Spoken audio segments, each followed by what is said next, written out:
peut-être qu'un bébé ça pleure en effet, mais là la mienne, elle ne fait que pleurer. C'est-à-dire qu'elle n'a pas de temps d'éveil calme, elle pleure nuit et jour, non-stop en fait.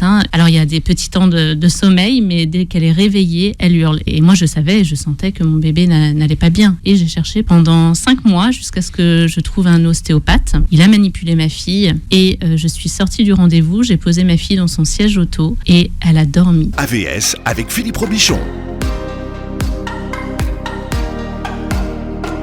AVS, et c'est bien pratique ce matin, je vais dire, à votre sommeil, en tout cas au sommeil de vos enfants, avec mon invité qui s'appelle Caroline Ferriol. Bonjour et bienvenue. Bonjour. Vous êtes consultante spécialiste du sommeil des bébés et des enfants et psychopédagogue de la relation. Vous êtes grande fan de Fred Vargas. C'est vrai. Voilà. Tout le monde est parfait. Et vous êtes là pour nous présenter votre 4e bébé. Ça s'appelle Le Grand Guide du sommeil de mon bébé aux éditions Marabout. Oui. Et vous avez fondé le village Fédodo. Qu'est-ce que c'est le village Fédodo ?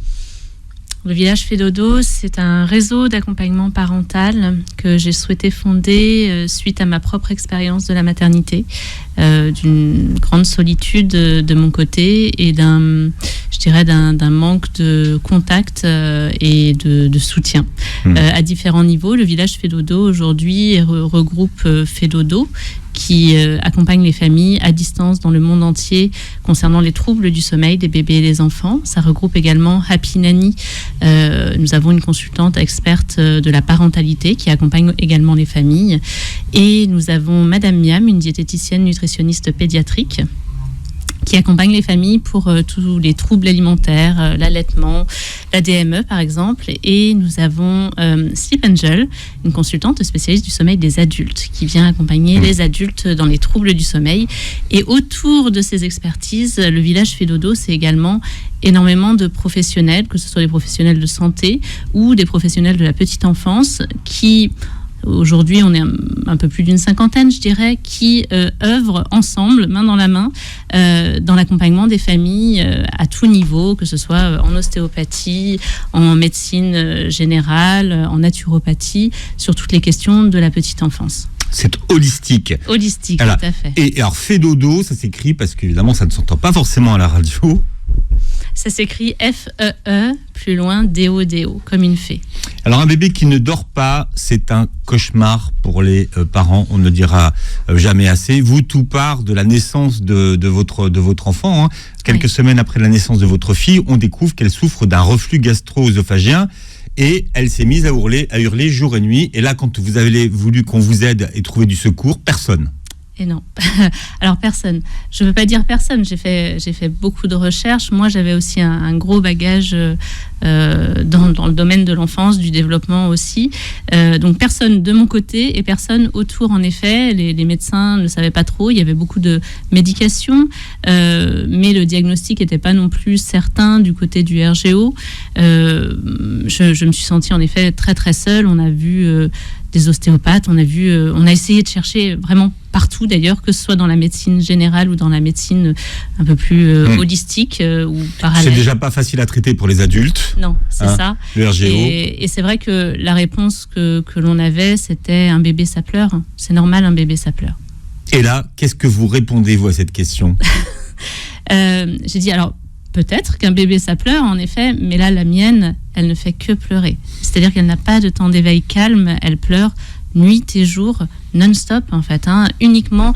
Alors il y a des petits temps de sommeil, mais dès qu'elle est réveillée, elle hurle. Et puis c'est pas des petits pleurs, c'est pas des chouinements, elle hurle tout ce qu'elle peut. Et moi je savais, je sentais que mon bébé n'allait pas bien et qu'il y avait quelque chose à chercher et à trouver. Et j'ai cherché pendant 5 mois jusqu'à ce que je trouve un ostéopathe. Qui s'appelle Alexandre Ours, et c'est important de le nommer. C'est un ostéopathe pédiatrique, pour le coup, avec vraiment une formation spécifique en pédiatrie. C'est quelqu'un qui forme en France des ostéopathes pédiatriques. Il est à Lyon, à travers le GLOP. C'est le groupement lyonnais d'ostéopathes pédiatriques. Je le dis parce que je sais que beaucoup de familles, il est spécialisé dans les troubles justement du RGO chez le bébé. Et alors que j'avais vu... peut-être vraiment beaucoup d'ostéopathes, lui a accepté de manipuler ma fille, parce que ma fille hurlait dès lors qu'elle était posée, ne serait-ce que posée. Il a manipulé ma fille et je suis sortie du rendez-vous, j'ai posé ma fille dans son siège auto et elle a dormi. Et c'était la première fois que ma fille pouvait être ne serait-ce que posée dans son siège auto sans hurler pendant des heures et des heures pendant tout le trajet. Parce que bien sûr, on ne donne pas d'inhibiteur de la pompe à protons à des enfants. Et non, et encore moins normalement à des bébés. À des bébés, c'est parce que bon, c'est vrai que... Alors, il faut savoir qu'en effet, pour les inhibiteurs de la pompe à protons, aujourd'hui, ça n'est pas testé sur les enfants de moins d'1 an, alors qu'aujourd'hui, c'est majoritairement donné, en effet, aux nourrissons. C'est une catastrophe. Alors, donc, il y a cette rencontre avec cet ostéopathe qui va vous sauver la mise. Et puis, il y a aussi une spécialiste du sommeil, formée à une méthodologie qui s'appelle Sleep Sense. Ouais. Il y a beaucoup de méthodes en anglais dans votre livre quand même. Oui, bien sûr. Qui viennent du monde entier, en tout cas. C'est pour ça qu'elles du monde entier, mais clairement, toutes les connaissances, et surtout, alors c'est pas les connaissances en sommeil, même s'il y a la National Sleep Foundation aux États-Unis, qui est vraiment l'institut de recherche sur le sommeil international. Il faut savoir qu'à côté, la pédagogie, parce que c'est pas la même chose, les connaissances en sommeil et la pédagogie autour du sommeil destinée aux parents et au soutien parental. La pédagogie autour du sommeil, aujourd'hui, elle est principalement... Alors aujourd'hui, il y a quelques années, elle était principalement connue du côté des États-Unis et du Canada. Il y avait très très peu de choses en France. Oui. Mais et comme vous dites, c'est un sujet qui continue à intéresser quand même assez peu de gens. J'imagine que ça intéresse peu de gens parce qu'il n'y a pas de somnifères à vendre pour les bébés. Enfin, je sais pas, en général, on s'intéresse à un sujet quand on a quelque chose à vendre derrière. Oui, alors c'est sûr qu'aujourd'hui, pourtant, aujourd'hui, il y a beaucoup de choses, même du côté de la mélatonine. Il y a de la mélatonine qui est donnée au bébé. Je le vois de plus en plus. J'ai beaucoup de familles qui viennent vers moi et qui me disent: est-ce que je peux donner ça à mon bébé? Est-ce que je lui donne ça, ce type de sirop? Il va mieux dormir. C'est l'hormone de l'endormissement. Oui, c'est ça, tout à fait. La mélatonine. Mais à donner à des bébés, moi je sais que dans l'accompagnement que l'on fait avec les familles, je n'ai jamais eu besoin de donner aucun médicament pour résoudre des troubles du sommeil chez les enfants. Alors, qu'est-ce qu'on peut dire de la méthodologie Sleep Sense? Déjà, qui l'a inventée? Parce que c'est grâce à elle que vous êtes peut-être là aujourd'hui.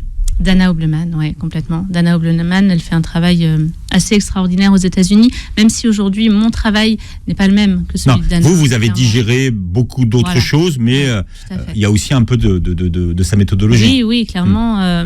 Moi, en tout cas, ça m'a ouvert les portes à une compréhension de la pédagogie du côté du sommeil que je n'avais pas, alors que j'avais lu beaucoup de livres sur le sommeil, c'est-à-dire beaucoup de contenu théorique sur le sommeil, mais elle a une approche pédagogique qui permet de ne pas être justement... Alors oui, quand ma fille a commencé à avoir des éveils calmes grâce à l'ostéopathe, par contre, le sommeil restait quelque chose de difficile, en effet. Et donc, j'ai fait appel à une consultante de sommeil, alors que j'avais un bagage, moi, de connaissances sur le sommeil, mais je n'avais pas un bagage de pédagogie pour aider ma fille. C'est ça qui est fou. On peut avoir des connaissances sur le sommeil, mais pas des connaissances pour résoudre les troubles du sommeil. C'est la différence entre la théorie et la pratique, finalement. C'est ça. Et Dana Obleman, avec Sleep Sense, propose un autre chemin que celui de si votre enfant ne dort pas, c'est normal qu'il ne dorme pas, alors que non, ça n'est pas normal, un enfant et un bébé qui ne dort pas. Et autre chose que laissez-le hurler dans sa chambre, il finira bien par s'endormir. Ces deux chemins-là, pour moi, ils n'étaient pas OK. Enfin, en tout cas, pour moi, dans ma parentalité, et après chaque parent... Alors que ce sont deux choses qu'on entend très fréquemment concernant cette question du sommeil, puisque tout le monde a un avis, bien sûr. Tout à fait, tout le monde a un avis. Et chaque parent a aussi son propre avis, sa propre vision de sa parentalité, de ses décisions parentales. En tout cas, les miennes, elles n'allaient pas. Ces deux chemins-là ne me correspondaient pas. Et moi, j'avais besoin d'en trouver un autre. Et il m'a été apporté par cette coach qui avait été formée par Dana Obleman et qui a commencé à instiller quelque chose de l'ordre de la compréhension de mon côté, de tout ce que peut constituer et englobe le sommeil. C'est-à-dire que le sommeil, ça n'est pas que des connaissances théoriques, c'est aussi beaucoup d'enjeux relationnels, qui est ma formation de base. Donc nécessairement, ça m'a touchée de manière extrêmement forte. La relation à soi, la relation à l'autre, la relation à son parent, la relation au sommeil. Et puis, ça met en jeu beaucoup de choses du côté des émotions aussi. Et nécessairement, ce cocktail-là, chez moi, a énormément résonné. Et suite à cela, j'ai développé une passion très importante et j'ai commencé à créer Fedodo. Voilà. Et ce qu'il faut expliquer, c'est que dans votre livre, vous proposez cette construction de la nouvelle compréhension que vous avez du sommeil des enfants, et vous dites que vous proposez des choses qui sont écrites nulle part. qui sont, oui, alors en tout cas, les miennes ne sont écrites nulle part, mais elles reprennent quand même une base de connaissances qui existent. Les connaissances sur le sommeil, elles existent, et des connaissances pédagogiques, elles existent aussi.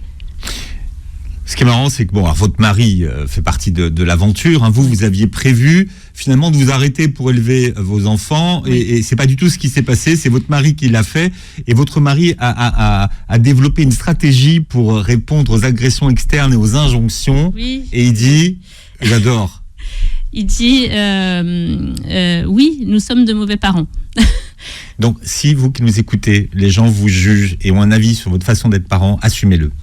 Mais complètement, exactement. Et c'est extrêmement libérateur, en fait, parce que lorsque l'on devient parent, il y a une sorte de dogme qui doit faire de nous les meilleurs parents du monde. On doit prendre les meilleures décisions à chaque instant. Notre enfant ne doit surtout pas, d'ailleurs, pleurer, doit être possiblement allaité, doit être l'enfant le plus heureux du monde à chaque instant. Et c'est un poids énorme pour les parents, hein, et cette vision de la société. Et la réalité, c'est que quoi que fasse le parent, en réalité, même si il répond à l'ensemble des dogmes qui sont posés, qui fait tout bien, qui fait absolument tout bien, quoi qu'il en soit, ce parent sera jugé. Quoi qu'il en soit, il récoltera beaucoup de messages sur son comportement, dans un sens ou dans l'autre. Et de ce fait, et sur ce constat que nous, en tant que jeunes parents, on a pu recevoir, mon mari a dit, s'est mis à répondre aux personnes à chaque fois qu'il y avait laisse-le pleurer d'ailleurs cet enfant, ou jusqu'à quel âge tu vas l'allaiter, et il répondait, c'est vrai, vous avez raison, on est vraiment de mauvais parents. Et le recul que ça fait prendre aux personnes, ça leur renvoie vraiment voilà l'agression que je porte à ces personnes, et ça leur permet de se dire, ok, non, c'est pas ça que je voulais dire, et de s'arrêter. Caroline Ferriol est notre invitée, fondatrice de Fais Dodo, et vous publiez le grand guide du sommeil de mon bébé chez Marabout. Vous donnez des conférences sur le sommeil des enfants un peu partout. Vous faites énormément d'interventions aujourd'hui, des conférences numériques. À noter que vous n'aidez pas les gens s'ils n'ont pas vu la conférence numérique avant. J'ai vu ça, je me dis tiens, il faut qu'ils aient le minimum de formation avant. En fait, oui, j'explique. C'est très compliqué, enfin pour moi en tout cas, de mon point de vue, je ne vais pas proposer aux parents d'appliquer des méthodes toutes bêtes sans avoir compris, en fait, sans avoir compris ce qui se passe. En tout cas, c'est pas ma manière de faire, et c'est pas ce vers quoi j'ai envie de guider. Il n'y a pas la formule magique. Non, il n'y a pas de formule magique. La vraie formule magique, c'est en fait la connaissance, en fait, c'est la compréhension de son enfant, c'est la compréhension de ce qui se passe. Et c'est ça que moi j'ai pu découvrir, et c'est ce que moi je cherche à transmettre dans ce livre, et à transmettre dans mes webinaires. Et c'est vrai que je donne des webinaires, il y a ce livre en support, mais j'ai aussi un podcast. Il y a plein de QR codes. Oui, sur lesquels ça vous renvoie effectivement à tous les éléments dans le livre. Donc ça, c'est bien pratique pour les geeks. Et il y a un podcast gratuit aussi où je parle beaucoup du sommeil et où j'essaye de donner des bases d'informations. Et une fois que je suis sûre que les parents ont une base d'informations, là derrière, oui, ils peuvent faire appel à des consultations ponctuelles avec une consultante, parce que derrière, on ne va pas passer 1 heure à essayer de leur expliquer des choses, on va passer 1 heure à décrypter la situation avec eux, spécifique pour leur enfant. Et du coup, sinon, il nous faudrait 3 heures. Et c'est le cas des accompagnements. On va accompagner des personnes, même si elles n'ont pas lu le livre, même si elles n'ont pas vu les webinaires, mais dans ces cas-là, elles optent pour un accompagnement complet, et là, c'est plus de 10 heures d'accompagnement avec la famille. Donc, vous faites la formation en e-learning aujourd'hui, tout le monde fait ça, et puis après, vous avez un complément. Un chiffre, 76% des enfants de 6 mois à 3 ans ne dorment pas suffisamment, c'est énorme. Oui, c'est aberrant. Hein, alors qu'on a l'impression qu'ils dorment toute la journée. Alors, parlez-en à des jeunes parents, ils vont vous dire qu'ils n'ont pas l'impression que leur bébé dort toute la journée. Justement, l'expression « dormir comme un bébé », normalement, elle devrait être vraie.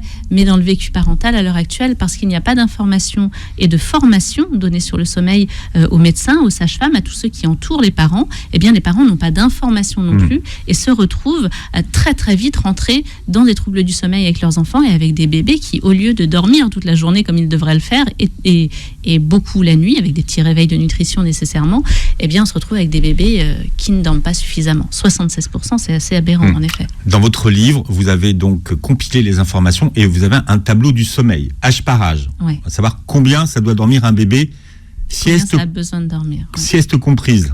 Oui, sieste comprise. Le sommeil de jour est absolument essentiel. Il y a beaucoup d'idées reçues sur le fait que Tati va pouvoir dire aux parents c'est pas grave s'il dort pas, s'il fait pas sa sieste, ce petit il va bien dormir la nuit dans ces cas-là. Eh bien non, c'est l'inverse. Un enfant qui ne va pas dormir suffisamment le jour, qui va pas avoir suffisamment de sommeil de jour, et on parle de sieste mais c'est du sommeil de jour, ne va pas justement pouvoir bien dormir la nuit. Ça part de 3 siestes à 0 ans,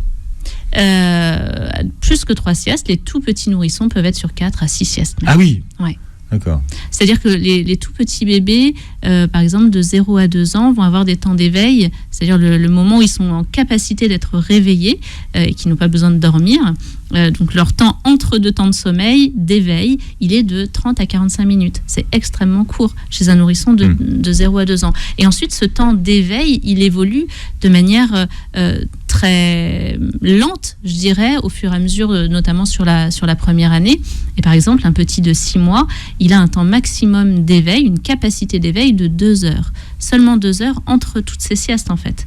Et 2 heures, ça va très très vite. Lorsqu'on se nourrit, c'est juste le temps d'échanger un petit peu. Et derrière, le cerveau de l'enfant a un seul besoin, c'est retourner dormir. Alors, il y a beaucoup d'idées reçues concernant le sommeil des enfants. Vous le disiez il y a un instant, notamment sur les enfants allaités. Alors là aussi, pareil, avec tous les clichés, pourquoi les enfants allaités dormiraient moins bien ?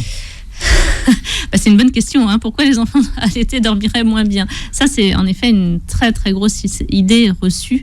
Les enfants allaités ont les mêmes besoins en sommeil que les enfants au biberon, nécessairement. Tous les êtres humains ont les mêmes capacités, les mêmes besoins en sommeil.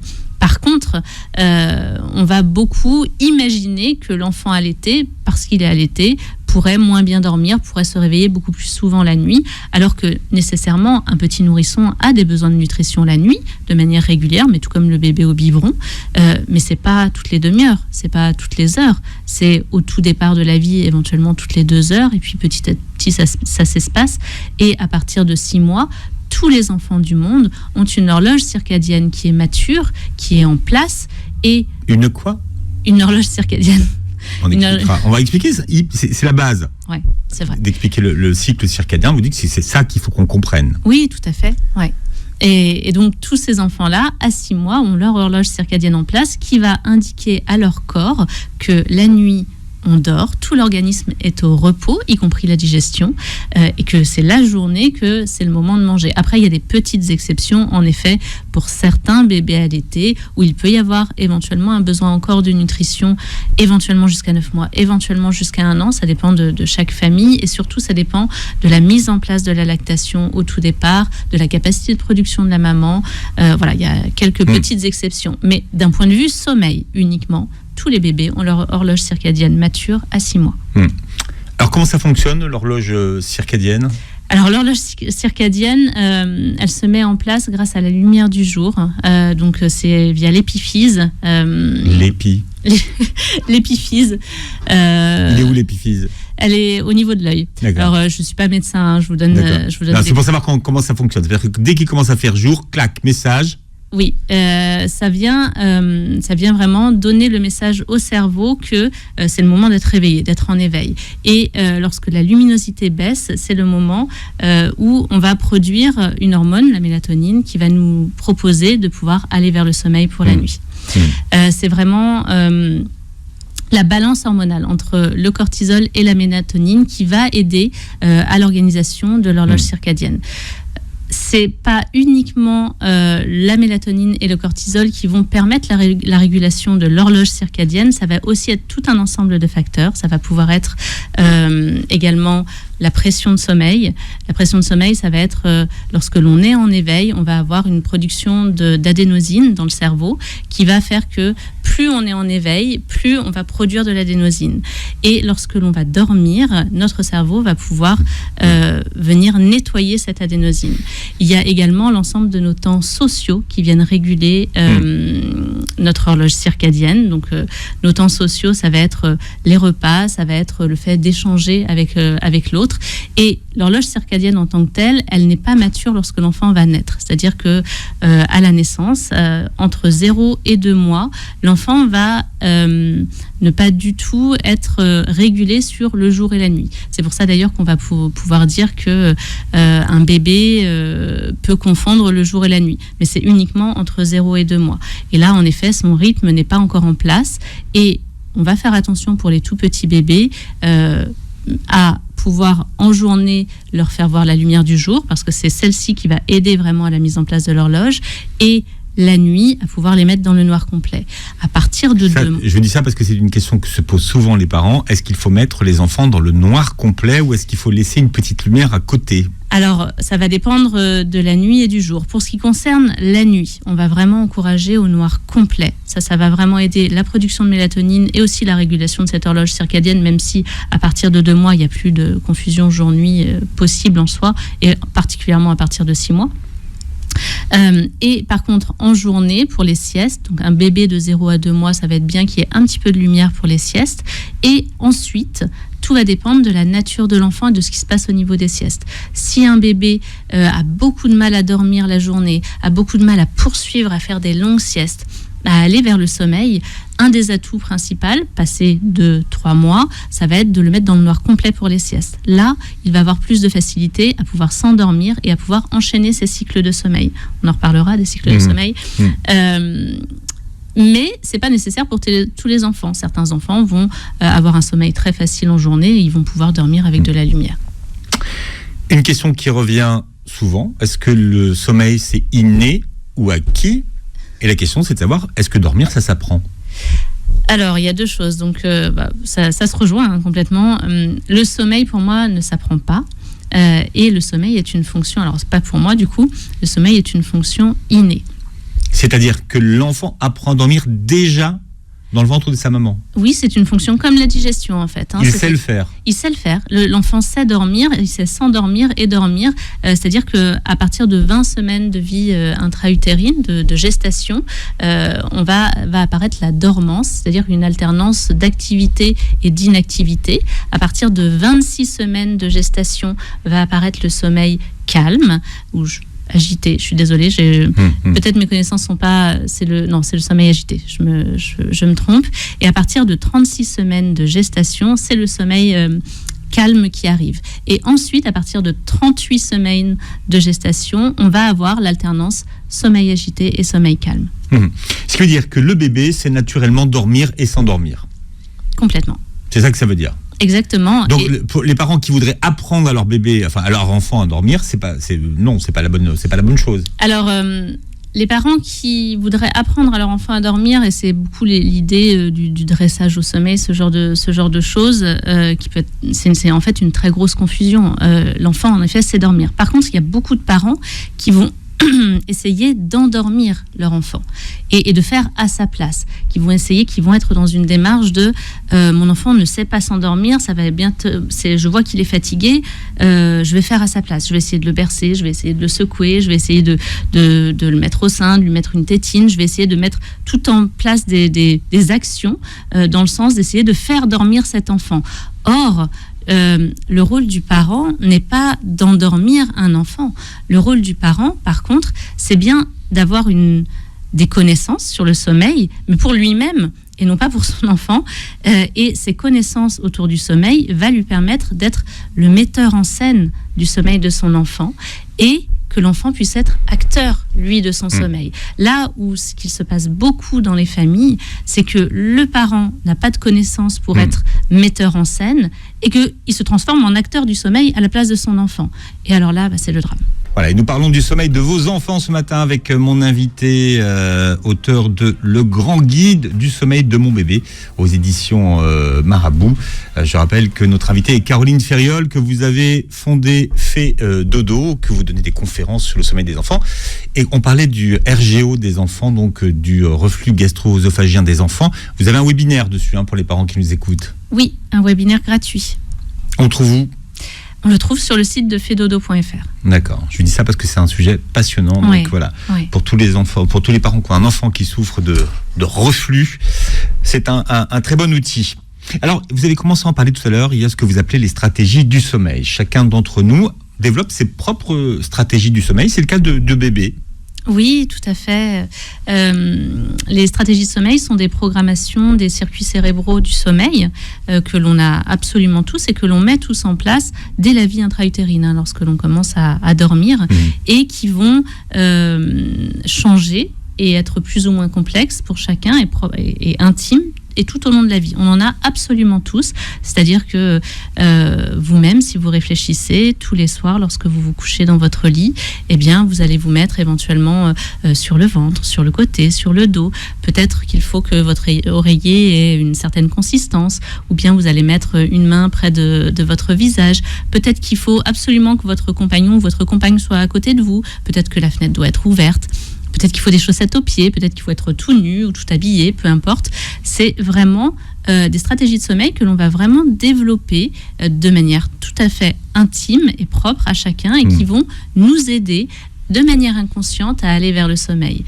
Le problème, c'est que ces stratégies de sommeil, on ne va pas du tout les enseigner. Personne n'a conscience en soi de ça. À chaque fois qu'on va en parler, les gens vont se dire « Ah mais oui, c'est vrai, tout à fait, j'ai des stratégies de sommeil, mais j'avais pas du tout conscience de ça. Je les mettais en place de manière inconsciente en soi. » Et comment les parents qui nous écoutent peuvent identifier la stratégie de sommeil de leur enfant ?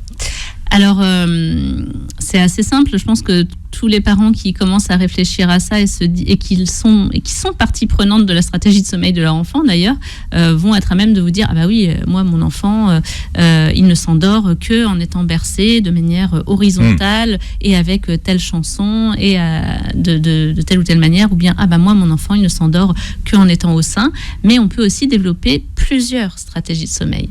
L'être humain a un cerveau extraordinaire. On va pouvoir développer une stratégie de sommeil où c'est sur le dos pour la sieste ou sur le côté, une stratégie de sommeil où la nuit c'est sur le ventre, et les bébés peuvent développer plusieurs stratégies de sommeil. Après, ils en ont toujours un petit peu une préférée. Alors la grande question des parents quand ils se rencontrent, c'est alors le tien il fait ses nuits. Comment savoir que son enfant a bien dormi ou pas, et suffisamment? Et suffisamment dormi.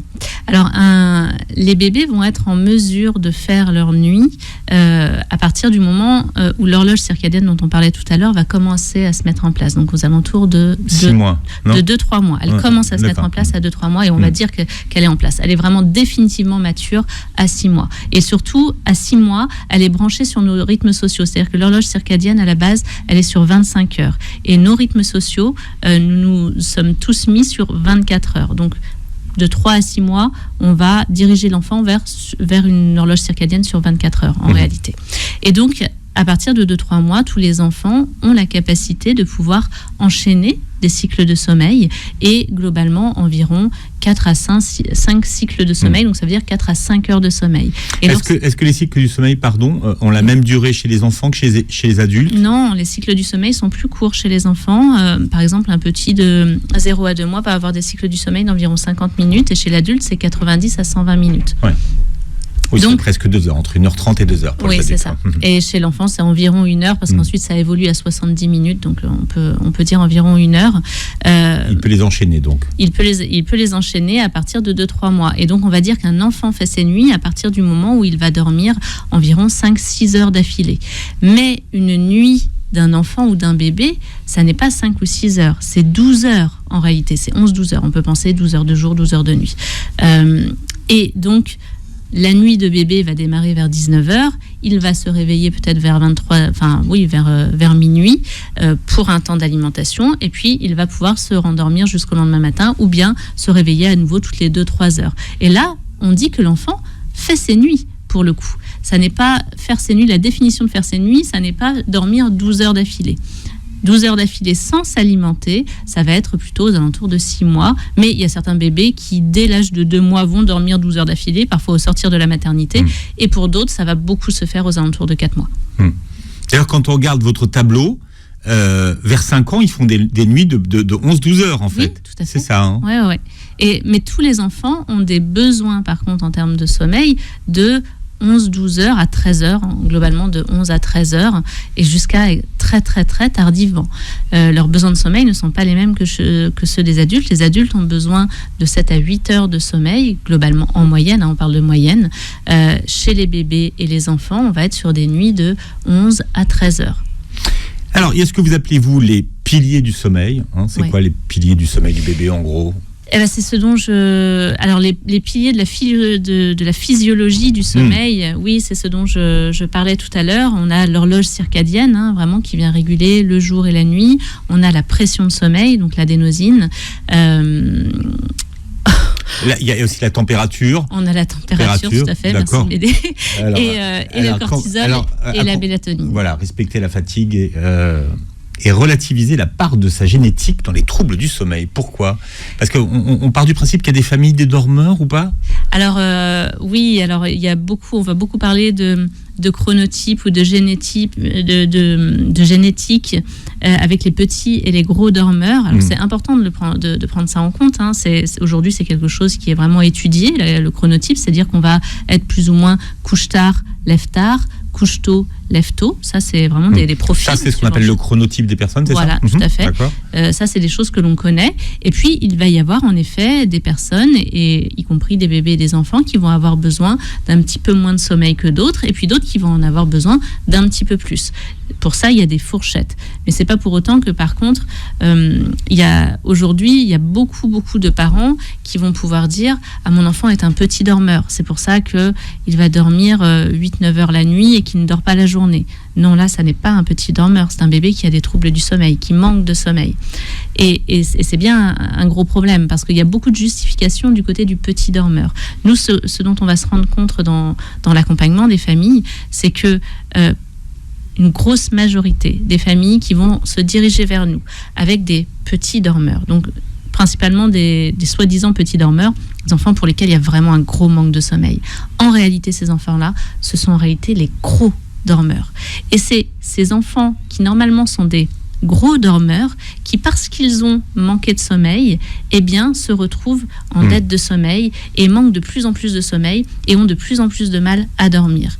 Et donc, moi, j'invite à faire c'est paradoxal, en fait. Oui, tout à fait. C'est complètement paradoxal, parce que normalement, si on a une dette de sommeil, on devrait plus dormir pour récupérer. Eh bien non, c'est l'inverse. Parce que, hormonalement parlant, le fait de manquer de sommeil, ça va provoquer chez nous de la surstimulation, une sorte de stress dans le corps. C'est pas une sorte de stress, c'est du stress, même. Et le cortisol, on l'a vu tout à l'heure, c'est l'hormone de l'éveil. C'est ce qui nous permet d'être en éveil dans la journée. Et c'est un bon équilibre dans notre vie pour pouvoir bien dormir et être bien éveillé entre l'hormone de l'éveil, donc le cortisol, et l'hormone du sommeil, la mélatonine. Mais qu'est-ce qui peut alerter les parents, justement, que leur enfant est en manque de sommeil ? Alors, ce qui va pouvoir les alerter, ça va être un bébé qui a beaucoup de mal à s'endormir pour les siestes ou pour le soir. Ça va être un bébé qui, en se réveillant de la sieste, va pleurer. Il va être en pleurs au lieu de se réveiller en babillant, par exemple. Ça va être un bébé qui, la nuit, va faire de multiples réveils, entre autres, et en pleurant fortement. Ça va être un enfant qui va faire des très courtes siestes, par exemple. C'est un enfant là qui manque de sommeil. C'est un enfant qui, en journée, va être beaucoup grognon, qui va ne pas vouloir quitter les bras du parent parce qu'il manque de sommeil paradoxal. Un enfant qui manque de sommeil paradoxal, le sommeil paradoxal nous sert à gérer les émotions, à gérer vraiment toute notre possibilité de socialiser et de gérer aussi le stress du quotidien. Un bébé, dès lors que l'on manque de sommeil, immédiatement notre corps va couper principalement le sommeil paradoxal. On n'a pas parlé des phases. Expliquez les phases.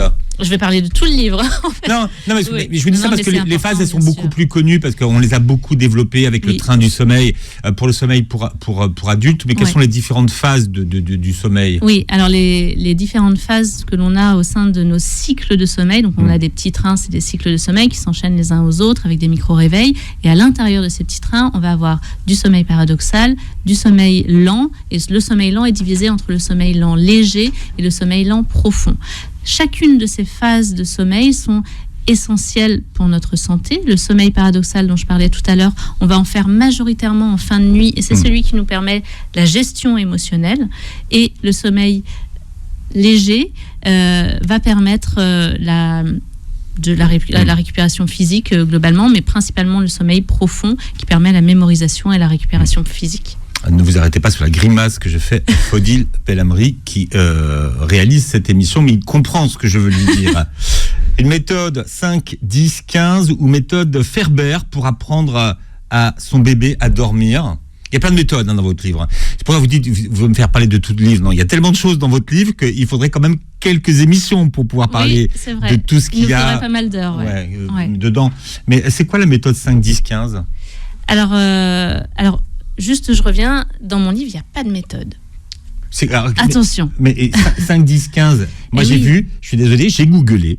5, 10, 15. Méthode Ferber. Oui, tout à fait. C'est la méthode Ferber. J'en parle dans le livre. C'est la méthode qui est proposée par Thirion et Chalamel. Et ce que j'explique du coup dans mon livre, c'est que moi, je ne m'inscris pas dans ces méthodologies-là. Et justement, c'est pas ça que je vais proposer aux parents. Thirion et Chalamel qui proposent la méthode du 5-10-15 issue de Ferber, qui est un des premiers à s'être intéressé à la pédagogie du sommeil. C'est un petit peu des méthodologies justement qui ont été beaucoup décriées et auxquelles moi, en tant que jeune parent, vers lesquelles je ne souhaitais pas aller, qui consistent à laisser l'enfant pleurer dans sa chambre, puis à y retourner 5 minutes, 10 minutes, 20 minutes plus tard. C'est ce que beaucoup de parents appellent laisser pleurer son bébé. En gros, ce sont des méthodologies, et des méthodologies, il en existe énormément, en effet, sur le sommeil. Moi, c'est vrai que en tant que jeune parent et en tant que psychopédagogue de la relation, ça ne fait pas partie des choses dans lesquelles moi je vais m'inscrire. Et je vais vouloir proposer aux parents plutôt quelque chose qui soit du côté de la relation avec son enfant, de la compréhension du sommeil et de venir vraiment poser une relation, un lien d'attachement avec son enfant qui va permettre de ne pas avoir à utiliser ce type de méthode, qui va permettre que l'enfant ne soit pas seul avec ses émotions dans la chambre. Bien. Et c'est plus du sur-mesure que du prêt-à-porter que vous proposez, oui, tout à fait, face à votre compréhension globale du sommeil que vous avez construite sur des faits. Alors, je rappelle que vous publiez le grand guide du sommeil de mon bébé aux éditions Marabout. Montrez-le à la caméra puisque l'émission est filmée. On vous retrouve sur les réseaux sociaux. Donc, qu'est-ce qu'on fait sur les réseaux ? Alors sur les réseaux, il y a Instagram avec le compte Fedodo spécialiste sommeil bébé. Il y a également le groupe sur Facebook, le groupe du village Fedodo, qui est un groupe vraiment de soutien parental où les parents peuvent parler entre eux énormément et où nos experts peuvent venir répondre à des questions. Sur Instagram, je fais des lives réguliers de réponses aux questions. Je fais des stories tous les jours de réponses aux questions gratuites. Et puis il y a le site internet évidemment de Fedodo, fedodo.fr, et le site internet du village Fedodo. Et vous réécouterez cette émission très bien en podcast sur beurrefm.net. Vous regarderez la chaîne vidéo sur notre chaîne YouTube. Merci d'avoir été avec nous. C'était très très intéressant. Vous écoutez avec beaucoup d'attention et passez une très belle journée santé sur Beurre FM.